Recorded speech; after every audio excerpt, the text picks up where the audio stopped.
warahmatullahi wabarakatuh. Alhamdulillahi rabbil alamin. Wassalatu wassalamu ala rasulillahil karim wa ala alihi wa ashabihi ajma'in. Allahumma la ilma lana illa ma 'allamtana innaka antal alimul hakim. Fa'allimna ma yanfa'una wanfa'na bima 'allamtana. Allahumma ij'alna mimman yastami'una al-qawla fayattabi'una ahsanah wa la taj'alna mimman a'rada 'an dhikrik fa inna lahu ma'ishatan danka wa adkhilna fi ibadika as-salihin bi rahmatika ya arhamar rahimin.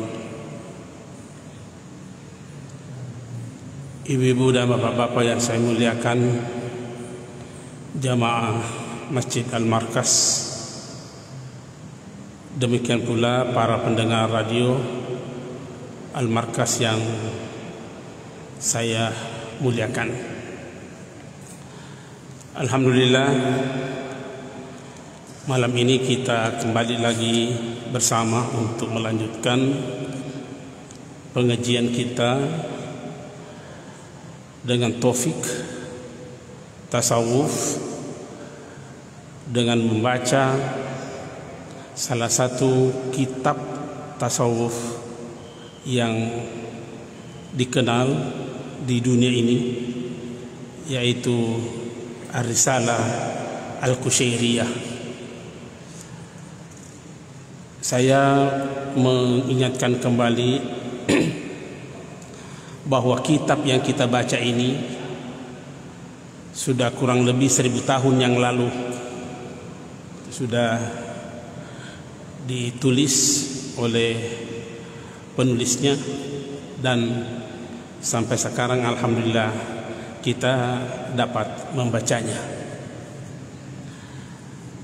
Pertemuan kita minggu lalu bahwa penulis kitab ini memberikan penjelasan tentang akidahnya orang-orang tasawuf, orang-orang sufi, bahwa mereka mendasarkan akidahnya itu pada dalil-dalil yang nyata serta syawahid yang jelas.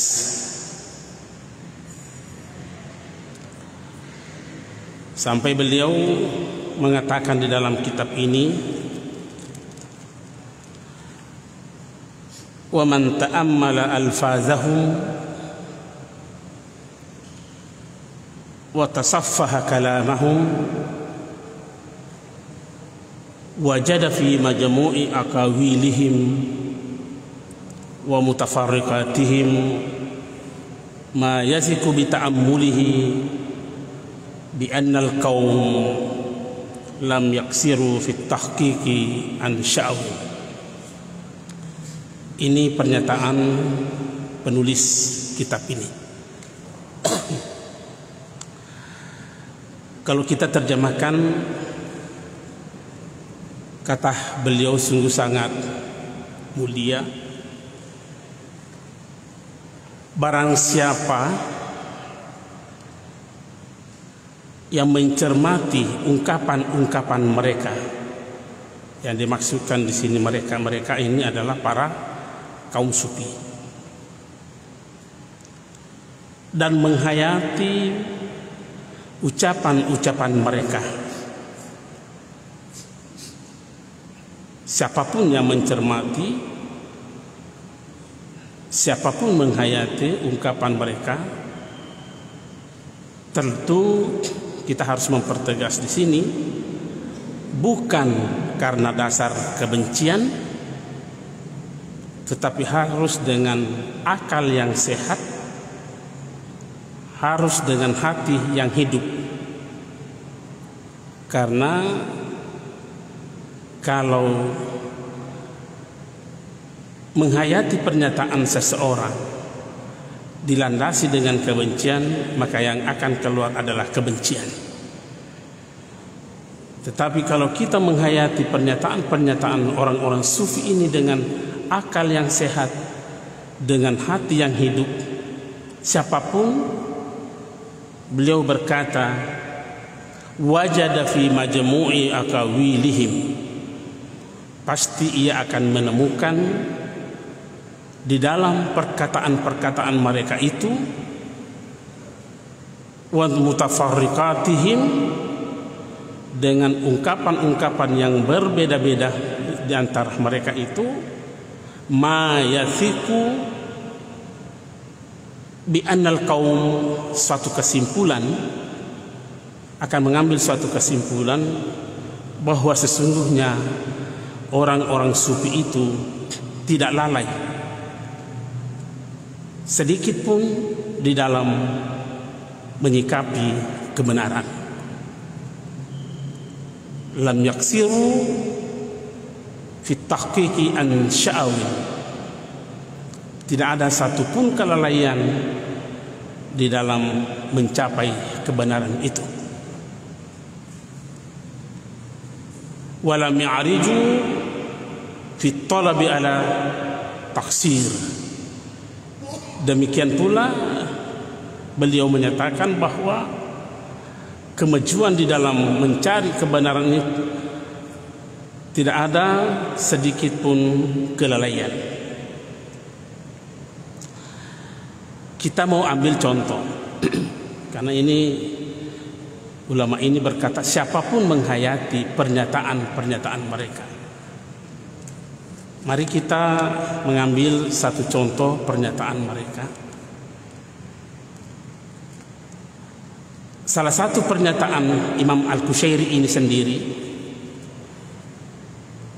beliau mengatakan, man arafa annahu subhanahu wa ta'ala malikuhu, siapa yang mengetahui sesungguhnya bahwa Allah subhanahu wa ta'ala pemilik satu-satunya, fasakata anhu ikhtiyaruhu, maka gugur dari hamba itu, dari orang yang mengenal kepemilikan Allah itu, untuk memilih. Nanti kita akan jelaskan seperti apa yang dimaksudkan. Setidaknya ini orang yang mengenal kepemilikan Allah, tidak akan ada alternatif-alternatif yang kita harus pilih lagi, karena Allah telah memilikan kita. Alimal abdu la milka lahu, seorang hamba akan mengetahui bahwa tidak ada kepemilikan baginya.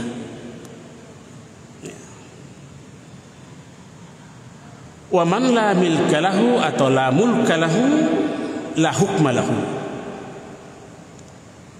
siapa yang tidak ada kepemilikan baginya,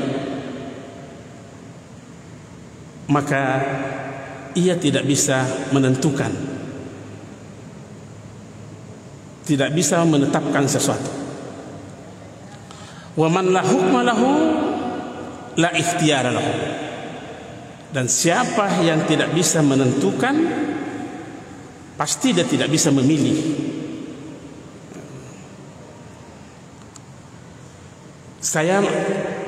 Kita berikan penjelasan apa yang dimaksudkan oleh Imam Al-Qushairi ini, bahwa sebenarnya yang menghukum seseorang, yang menjajah seseorang adalah kepemilikan. Ini yang menjajah manusia ini, kepemilikan. Ya. Sampai-sampai ada ulama berkata bahwa yang dimaksud dengan tauhid itu adalah iskatul ya'ati. Iskatul ya'at itu artinya mampu menggugurkan yah-yah yang menjadi idafah kepemilikan. Umpamanya minni, yahnya di situ, dariku, ya, harus mampu menghilangkan kata ku. Dan inilah kepemilikan yang sering menjajah manusia. Ya. Kita beri contoh bahwa kepemilikan inilah yang sering menjajah kita. Ketika Pak Wali Kota, anggaplah begitu, menyampaikan minggu depan saya akan mengadakan mutasi terhadap para pejabat. Banyak tak yang bingung dengan pernyataan ini? Pasti banyak yang bingung dengan pernyataan ini. Apa yang membingungkan? Karena ada kata ku. Ini kan sudah bagus tempatku. Inilah yang sering menjajah kita. Ku ini yang sering menjajah manusia dalam kehidupan ini. Itulah sehingga Imam Al-Qushairi mengatakan bahwa siapa yang mengenal bahwa Allah lah pemilik segala-galanya, maka gugur pilihan manusia itu untuk memilih. Artinya apa? Tidak ada protes. Tidak ada protes. Orang yang memprotes itu pada hakikatnya adalah dia mau menentukan dirinya, padahal Allah telah memilihkan untuk dirinya. Inilah yang dimaksudkan la hukma lahu.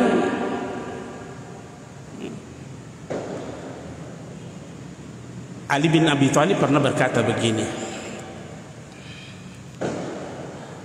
man daraba fahisaihi inda musibatin faqad habita amaluh. Siapa yang memukul pahanya inda musibah, ketika menghadapi masalah, musibah, persoalan, habita amaluh, gugur amalnya. Kita kan bertanya, ada apa sampai memukul paha? Ada juga yang biasa pukul dahi, ada juga yang biasa pukul meja. Bukan persoalan pukul meja, pukul dahi, tapi apa yang terjadi dalam diri kita sampai kita memunculkan pukulan. Ada protes. Sepertinya kita mau memilih. Nah, Ali mengatakan, siapa yang memukul pahanya inda musibah habita amaluh. Memang di dalam kaum sufi itu ada filosofinya, berkata la yamliku syai'an, tidak memiliki apa-apa, wala yamlikuhu atau wala yumlikuhu syai'un, dan tidak ada sesuatu yang memilikinya. Ini orang merdeka. Dan kalau ini pernyataan-pernyataan orang sufi ini kita mencoba mencermati, maka inilah yang dikatakan oleh pengarang kitab ini Al-Qushairi adalah tidak ada kelalaian di dalam mencari kebenaran, tidak ada celah.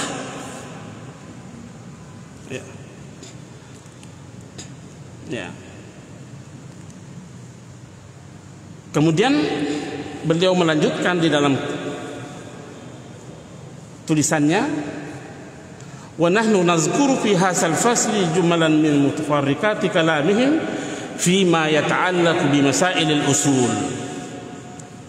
Imam Al-Qushairi mengatakan bahwa di dalam kitab ini kita hanya mau menampilkan sebahagian saja. Salah satu tadi yang saya bacakan itu adalah pernyataan beliau sendiri, orang yang betul-betul memiliki kepemilikan Allah Subhanahu wa taala, maka orang itu tidak ada pilihan bagi dirinya.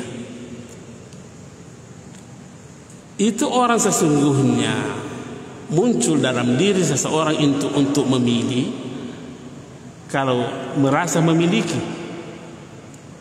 Saya beri contoh. Anggaplah Bapak datang ke rumah saya. Ya, datang ke rumah saya. Pasti bapak tidak ada haknya untuk mengatur, ini kursimu kasih pindah ke sini, ini kursimu, ini fotonya simpan di sini. Tidak ada hak bapak untuk, bapak tidak mau melakukan itu. Kenapa? Karena bapak merasa tidak ada kepemilikan di situ. Kita duduk saja di kursi saja. Nah, inilah yang dikatakan siapa yang mencermati pernyataan orang-orang sufi ini, tentu dengan akal sehat, tentu dengan hati yang hidup, maka dia akan menemukan mutiara-mutiara, berlian-berlian di dalam pernyataan-pernyataan itu.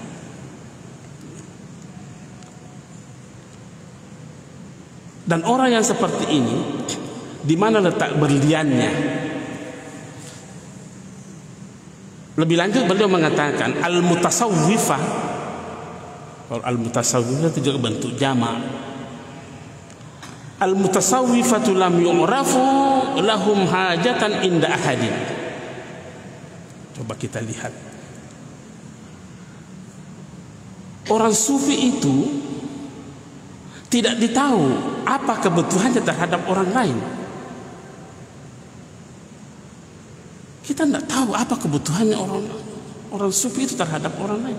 Lam yu'rafu lahum hajatan inda ahadin. Orang yang seperti ini gampang membangun kebersamaan. Gampang membangun kebersamaan.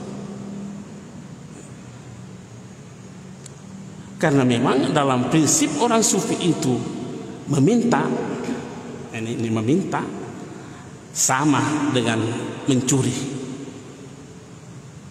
sepupu, kecuali dalam keadaan hajat betul baru meminta. Tetapi selama itu maka dikatakan meminta sama dengan mencuri. Ali bin Abi Thalib pernah berkata, seperti disebutkan di dalam Nahjul Balaghah, ada kitab itu judulnya Nahjul Balaghah. Beliau berkata, menggali sumur dengan jarum yang dipakai menjahit itu, menggali sumur dengan jarum atau menimba lautan dengan tapisan, atau menyapu kota Mekah dengan sehelai bulu ayam dalam keadaan angin kencang. Coba, ini Ali bin Abi Thalib begitu. Atau memandikan dua orang hamba yang hitam sampai bisa putih. Kata Ali bin Abi Thalib, lebih gampang saya lakukan dibanding meminta-minta.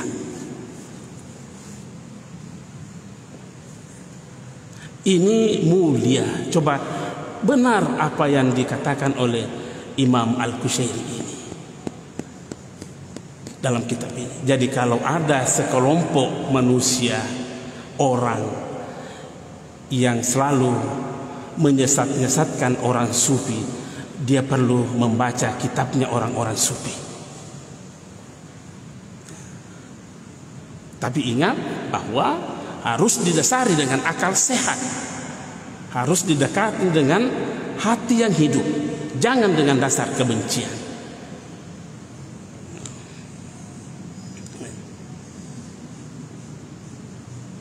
Al-mutasawwifatu lam yu'rafu lahum hajatan inda ahadin. Orang sufi itu tidak ditahu apa kebutuhannya terhadap orang, tidak pernah dia ungkap. Wa qadaw hayatahum fi dhilli. Mereka menjalani kehidupan itu dengan tidak terang-terangan. Wa madu bi ayyamihim hifafan, menjalani hidup itu apa adanya. Wa kharaju minad dunya kama dakhalu fiha. Oleh karena itu, mereka orang sufi ini keluar dari dunia seperti halnya keadaannya sewaktu dia memasuki dunia. Bagaimana keadaannya orang sufi memasuki dunia? Dalam keadaan suci. Maka dia akan juga suci keluar dari dunia itu.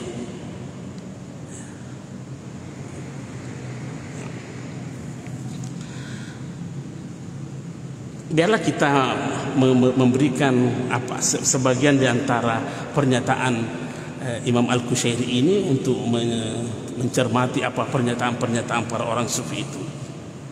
Ya. Jadi orang sufi ini pada hakikatnya adalah orang yang gampang membangun kebersamaan. Tidak akan ada kebencian yang lahir dari dirinya. Sampai-sampai dalam persoalan kebersamaan ini, ibadah, mereka mengatakan, saya baca ini, tapi ini bukan pernyataan Imam Al-Qushairi, tapi ini pernyataan Al-Alusi, Syihabuddin Al-Alusi, pengarang penulis tafsir Ruhul Ma'ani. Beliau mengatakan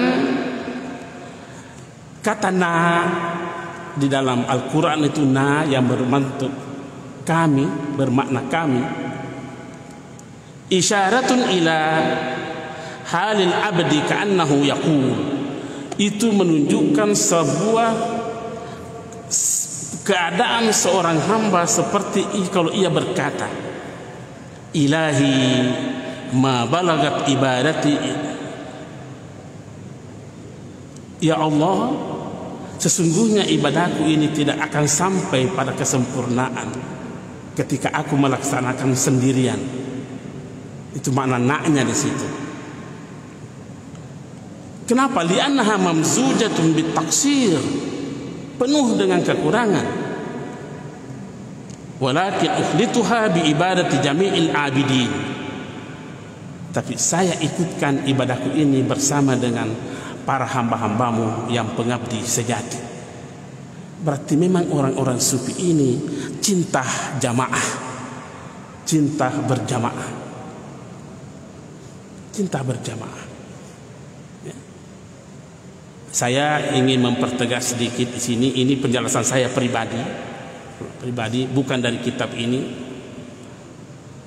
bahwa ini ada fenomena yang saya kurang sependapat, ya. Adanya ketidakinginan doa bersama. Ini yang saya kurang sependapat. Apa susahnya kita doa bersama?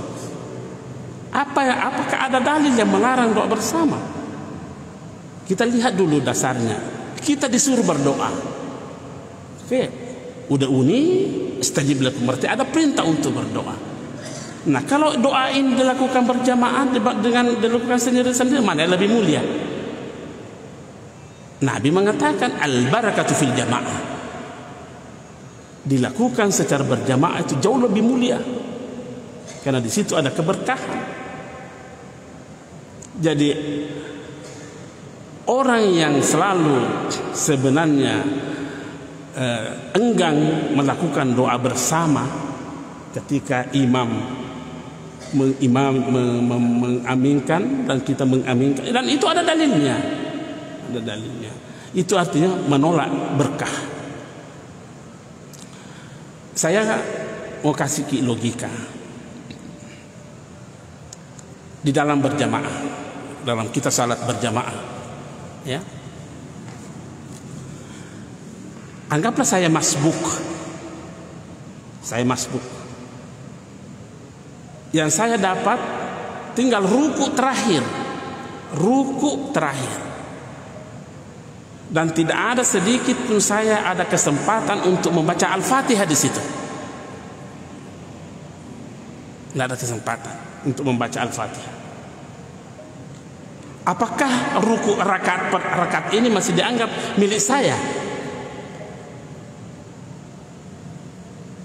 Ya, tetap kita anggap bahwa milik kita, sekalipun masbuk. Bagaimana dengan hadis mengatakan la salata liman lam yaqra bi Fatihatil kitab? Tidak ada salat yang dimiliki orang yang tidak membaca Al-Fatihah. Saya tadi tidak ada kesempatan untuk membaca Al-Fatihah. Kenapa masih dihitung sebagai satu rakaat? Kenapa? Berkah jamaah. Berkah jamaah. Jadi ini orang sufi pencinta kebersamaan, pencinta berjamaah. Cuma ini manusia ini kalau persoalan pahala, ya, kalau persoalan pahala biasanya buta, karena ini tidak nampak. Persoalan pahala, persoalan dosa adalah sesuatu yang tidak nyata. Tidak nyata. Contoh, siapa yang berjamaah maka diangkat derajatnya 27 derajat. Kelihatan tidak yang 27 itu? Tidak ada yang lihat 27 ini. Makanya banyak orang buta. Tetapi siapa yang buta di dunia, buta dia di akhirat.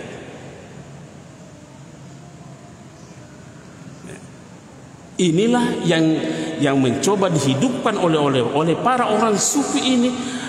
Simpul-simpul keberkahan di dalam kehidupan ini yang mau dihimpun para orang sufi.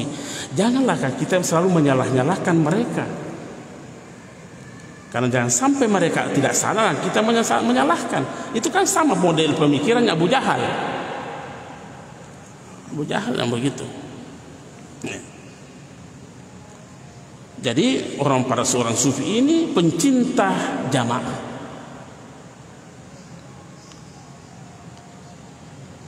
Saya mau mengangkat lagi satu pernyataan mereka, karena di sini kan belum sampai ya waktunya. Ya, masih lama. Ya. Ada nasihatnya ulama kita, guru kita, para orang sufi itu. Mereka mengatakan, la nutalibu ahadan minan nasi bihaqqi wajibihim. Jangan pernah menuntut seseorang, memaksa seseorang untuk melakukan kewajibannya hanya gara-gara karena kita melihat ada hak tak di situ. Saya ulangi ini. Jangan pernah memaksa seseorang, menuntut orang lain untuk melakukan kewajibannya hanya gara-gara kita melihat ada hak tak di situ. Tetapi apa dia katakan? Mereka katakan, para guru kita ini mengatakan, wa nutalib anfusana. Tapi paksalah dirimu bihaqqi wajibina. Paksalah dirimu untuk melakukan kewajibanmu karena engkau melihat ada hak orang lain terhadap dirimu. Sungguh indah ini pernyataan orang-orang sufi. Apa yang kurang di dalam pernyataan mereka ini? Nah, ini yang terbalik kadang. Kalau ada hak, kalau kita melihat ada hak kepada orang, dikejar sampai ke ujung dunia. Ya.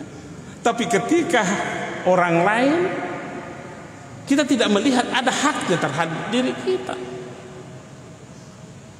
Kita buta terhadap itu. Inilah yang mau dibuka oleh para orang sufi ini, supaya tidak terjadi hal-hal yang seperti itu, hal-hal yang sepele seperti ini. Karena memang dosa adalah lebih halus. Saya ulangi, dosa lebih halus dibanding seekor semut hitam di atas batu hitam di tengah kegelapan malam. Ini hadis ya. Ini hadis saya terjemahkan.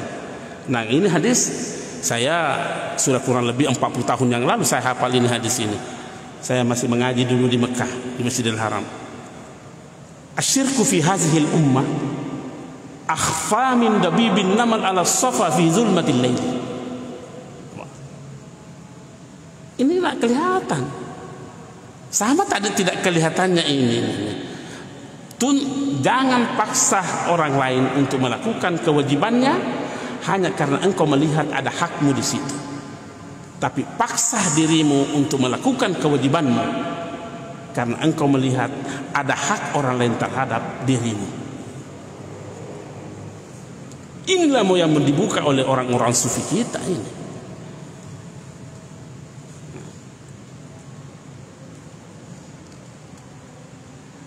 Beliau melanjutkan pembicaraannya, wa nahnu summa nuharriru ala tartibi ba'daha ma yastamilu ala ma yuhtaju ilayhi fil i'tikadi ala wajhil ijaz wal ikhtisar insyaallah taala. Beliau mengatakan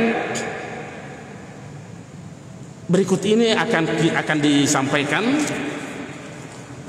pernyataan-pernyataan mereka seperti tadi yang diungkapkan beliau di dalam pada awal-awal itu. Yang pertama, kalamuhum an ma'rifatillahi ta'ala. Pernyataan-pernyataan mereka para orang sufi ini tentang bermakrifat kepada Allah Subhanahu wa taala. Beliau menyebutkan sami'tu asy-syekh Abu Abdurrahman Muhammad bin Al-Husain As-Silmi rahimahullah yaqul sami'tu Abdullah bin Musa As-Salmi yaqul sami'tu Abu Bakar Asy-Syibli yaqul. Kita ambil saja pernyataannya karena ini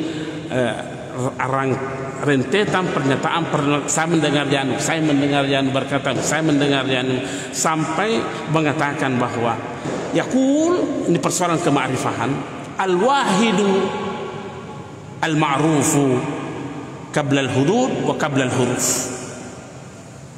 Al-wahid, yang namanya esa. Ini pernyataan mereka tentang kema'rifahan. Yang namanya esa, al-ma'ruf, sudah diketahui. Sudah diketahui itu. Tapi harus ketika ini kita berhadapkan dengan keesaan Allah Subhanahu wa taala, harus qablal hudud wa qablal huruf. Tanpa ada batas dan tak mungkin diungkap dengan huruf. Kenapa? Karena kalau ada batasnya, maka kita yang akan merusak ayat laisa kamitslihi syai'un. Maka dia menjadi sesuatu yang baru karena diikat oleh keterbatasan dan diungkap oleh sebuah keterbatasan. Jadi esahnya Allah adalah al-ma'ruf, dikenal esa, tapi tidak ada batas dan tidak ada yang bisa dipakai untuk mengungkap seperti apa.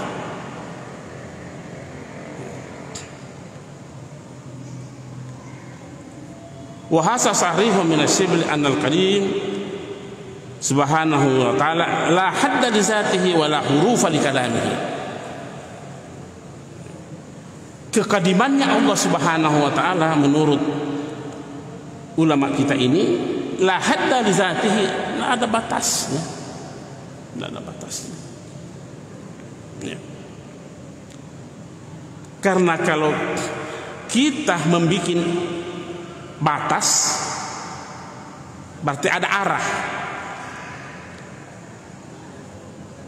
Kapan menunjuk arah ada batas. Contoh, saya mau berkata begini. Di mana tisu? Di depan saya. Berarti ada arah. Terbatas enggak ini? Terbatas ini tisu ini.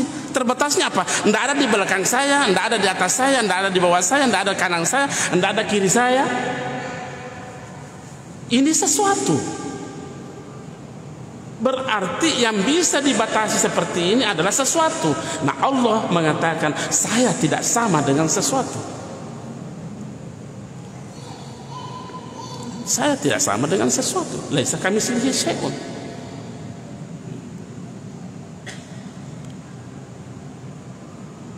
Wala huruf li kalamihi, tidak ada yang bisa mengungkapnya. Tidak ada yang bisa mengungkapnya. Saya beri contoh biar lebih antara kema'rifahan ini perbedaan antara ma'rifah dengan ilmu. Ilmu itu bisa berubah, tapi ma'rifah tidak bisa berubah. Contohnya begini, anggaplah saya dari Timur Tengah ini membawa buah tin. Pernah makan buah tin? Belum ya?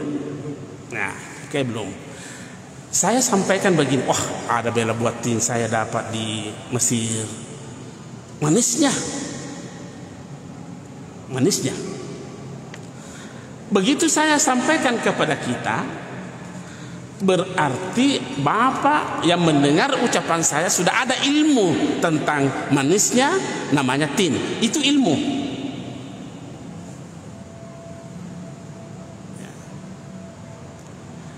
Satu minggu kemudian ada lagi yang datang, bawa juga buatin, menyampaikan, wah, ada buatin saya bawa bela agak kecut ki. Bergeser enggak tadi ilmu itu?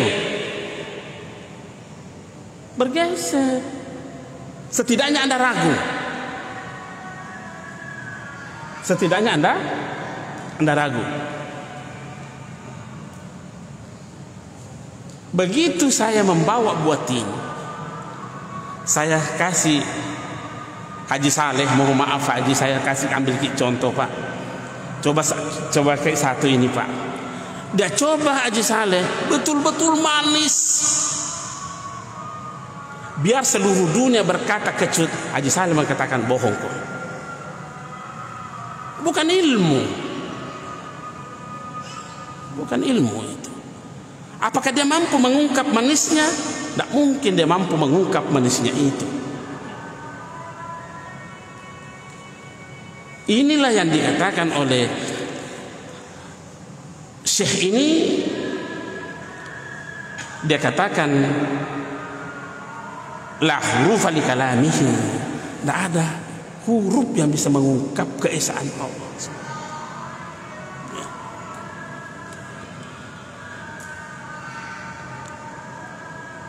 Bahkan ini juga yang dikatakan oleh beliau dalam ungkapan yang lainnya,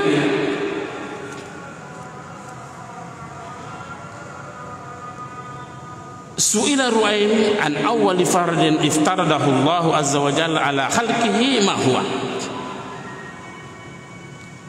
Ketika ini seorang ulama ditanya tentang apa yang sesungguhnya yang pertama difardukan, diwajibkan oleh Allah terhadap hambanya, faqala al-ma'rifah, maka yang pertama difardukan itu adalah mengenal Allah. Mengenal Allah. Imam Al-Ghazali berkata begini, fa kaifa ta'budu, bagaimana caramu kau menyembah yang kau tidak kenal?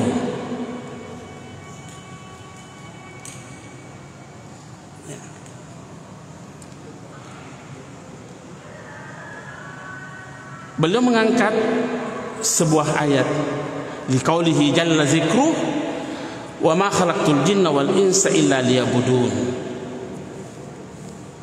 Ibnu Abbas ini adalah sepupu Nabi, anaknya Abbas. Abbas itu adalah saudara dengan Abdullah. Ada namanya Ibnu Abbas. Memang Ibnu Abbas ini dari kecil sudah dikenal sebagai ahli tafsir dan sebagai ahli ta'wil. Ya. Beliau mengatakan yang dimaksud dengan illa liya'budun adalah illa liya'rifuni. Tidaklah diciptakan jin dan manusia itu melainkan untuk mengenalku. Beliau ini Ibnu Abbas menafsirkan seperti itu, illa liya'rifuni, untuk mengenalku. Dan kalau kita memperhatikan ayat lain, memang Allah memperkenalkan dirinya. Coba kita lihat, innani anallah, sesungguhnya aku inilah Allah. La ilaha illa ana. Tiada Tuhan selain aku. Fa'budni. Jadi kalau begitu mengenal, Allah memperkenalkan dulu siapa dirinya, kemudian fa'budni, baru mengabdi, baru menyembah.